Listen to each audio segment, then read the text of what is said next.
정부의 규제나 이런 것도 좀 더 변화해야 되지 않을까. 대기업이 지원해주고 도와주고 상생을 지켜주고 이런 관계가 이제 더 이상 아닙니다.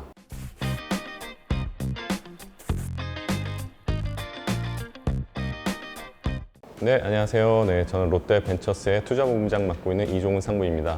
네, 투자는 제가 2007년도에 이쪽 벤처 생태계에 들어와서 벤처 캐피탈로서 시작을 했고요.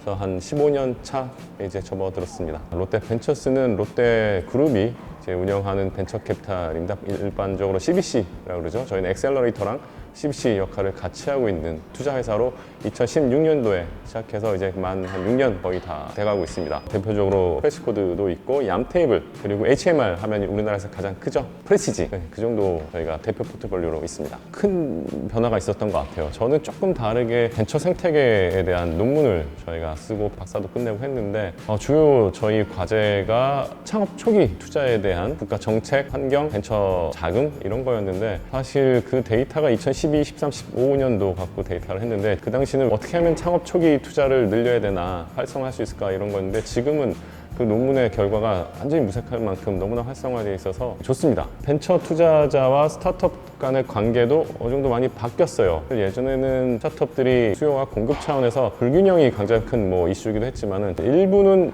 이제 거의 균형을 잃었다 내지는 일부는 오히려 역전이 일어났다라고 말할 정도로 큰 변화가 있어서 아주 바람직한 현상인 것 같습니다. 유니콘들이 굉장히 나오고 정말 잘된 유니콘들은 대기업들 기업 가치를 훌쩍 넘어서는 그런 환경이 됐죠. 15년 전에는 아마 진짜 저도 꿈도 못 꿨던 조 단위 밸류가 나오는 환경이 너무나 큰 변화인 것 같아요. 한편으로는 여기에 편승해서 우리도 더 열심히 해서 좋은 기업을, 좋은 대기업을 만들어 보자 라는 좀 욕심도 더 생기게 됩니다. 사실 5년 전, 6년 전에는 저희처럼 이렇게 시작한 데가 별로 없어요. 저희가 6년 전에 만들어서 엑셀러레이팅이란 것 그리고 벤처 캐피탈로의 발전, 성장 이거를 좀 보여드리면서 저희가 어느 정도 벤치마킹 대상이 지금 되고 있다는 게 저희가 스스로 어느 정도 좀 뿌듯하게 생각을 하고 있고요. 요즘은 아마도 통계 자료에서도 보면은 30대 기업 중에 안 하는 데는 한 군데가 두 군데밖에 없는 걸로 제가 알고 있어요. 그 정도로 많이 성장을 했고 대기업이 큰 돈과 경험과 이런 네트워크를 가지고 참여하는 거에 대해서는 아주 환영하는 바이고 사실은 스타트업들에 대해서도 환영하는 바이고 우리나라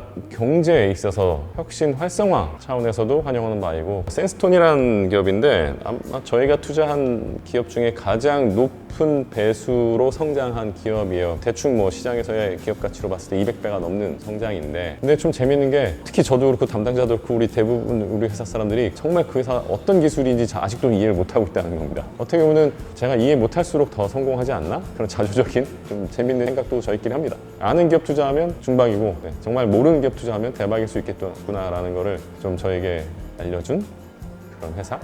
한국 스타트업의 위상을 가장 높게 볼 수 있는 거는 실리콘밸리에 한인 스타트업들이 가서 그리고 만든 기업들이 유니콘이나 유니콘급 된 회사들이 최근에 한 3, 4년간 굉장히 꾸준히 많이 나오고 그런 도전을 또 새롭게 도와주면서 약간 생태계가 선순환되는 모양을 가지고 있는 게 가장 특이합니다. 미국을 제외하고 유럽이나 이런 데서는 아직까지는 한국 스타트업이 그렇게 영향력은 거의 없습니다. 사실 미국도 저 사람들이 다 한국 기업들이야 라고 이렇게 느끼는 사람들은 저희 한국 사람들밖에 없을 거고 실리콘밸리 일부 창업자들이지 아직은 그 정도 수준이에요. 그래서 아직 갈 때도 많고 올라갈 때가 많고 널리 퍼져야 될 때도 많고 성장할 여지가 많습니다. 각 계열사들이 이제 저희한테 먼저 찾아와서 우리 어떻게 해야 되지? 하는 얘기들 먼저 합니다. 그 배경에 남들이 하니까 해서 우리 안 하면 이거 죽겠다. 생존 차원에서 오는 경우가 훨씬 많이 늘었고 심지어 거의 탑급에서의 고임원들도 이런 말씀을 가끔 하세요. 10년 전으로 돌아갔다면 우리 계열사를 사업회사에서 투자회사로 바꿀 걸 라는 얘기들을 하실 정도로 세상이 많이 바뀌었고 그룹 내에서 대기업들의 오픈 이노베이션을 보는 관점이 많이 바뀌었습니다. 스타트업들하고 협업은 굉장히 어렵습니다. 투자 성공률만큼 어려워요. 근데 이걸 어떻게 좀 극복할 수 있을까 하면은 스타트업들일수록 아주 작은 프로젝트에서 같이 시작하도록 협업의 눈높이를 아주 작은 단위에서 같이 뭔가 재밌는 이벤트를 하나 만들어보고 처음부터 기대치를 낮춰가면서 여기서 크게 가는 걸 만드는 게 중요하고 그리고 하나 높은 분이 나서도 될까 말까가 아니라 높은 분이 나서면 오히려 더 될까 말까입니다. 많은 기업들이 어떻게든지 한 건을 만들어 보자 라고 해서 이렇게 한 건을 만들려고 해요. 그거보다는 협업이 만들어지는 시스템을 만들어야 돼요.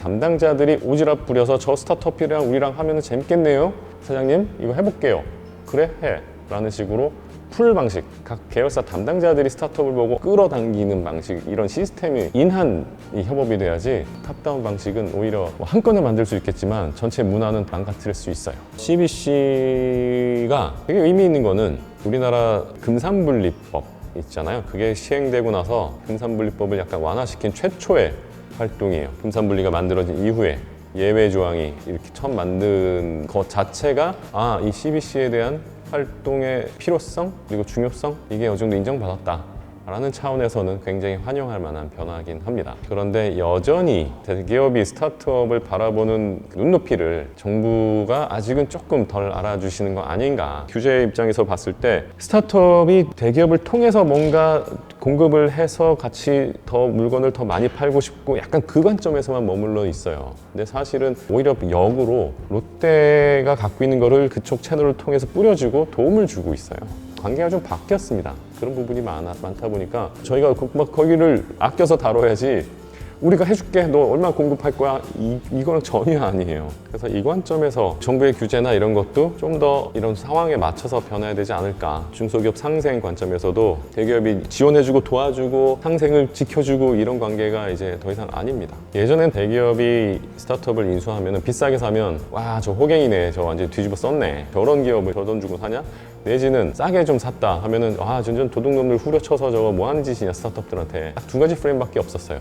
근데 최근에는 그 프레임이 좀 바뀌어서 그렇게 후려쳐서 사는 경우가 잘 있기가 쉽지 않아요. 그런 환경은 많이 좋아졌고, 인수가 아니면 사실 롯데나 어디 대기업인지 내부적으로 혁신을 만들기 어려워요. 큰 M&A일수록 고민하는 건 그거예요. 저거를 누가 운영할 것인가, 제대로. 뭐 인수해서 안에 흡수는 아니니까 개별로 운영한다 해도 정말 그동안의 창업가의 기업가 정신 기반으로 성장한 기업을 대기업의 지배 아래서 어떻게 그 모멘텀을 유지할 수 있고 그 회사를 계속 우리 그룹의 차세대 사업으로 더 크게 만들 수 있게 누가 운영할 것인가, 이게 참 어렵습니다. 그냥 어떤 안에서 뭐 신사업 담당 임원이 꼭 해야 되는 것도 아니고 그 투자건을 진행한 사람이 그걸 맡아서 하는 것도 아니고 그런 부분이 상당히 어려워요. 그렇다고 대주주 지분을 저희가 다 했는데 그 원래 창업자가 계속 운영할 수 있는 것도 아니고, 사실 그 부분이 우리나라의 대기업이 스타트업 인수하는데 좀 걸림돌이 저는 적지 않게 된다고 생각합니다.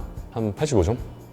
네, 많이 좋아졌죠. 근데 우등생까지는 안 되고, 근데 좀 아쉬운 거 얘기하자면 엑셀러레이터 라이센스 법 안에서 그 이해관계인들의 복잡함, 그리고 그들이 느끼는 우리의 차별, 행동의 제한, 이런 것들이 굉장히 혼란이 많아요. 뭐 숫자는 300개, 400개 되고 있지만 실제로 제대로 된 플레이는 없고, 그리고 제대로 플레이 하려고 해도 그들은 우리 막 손발 다 묶였다고 하고 자기들이 선택해 놓고, 근데 실제로 또 어느 정도 묶인 것도 맞아요.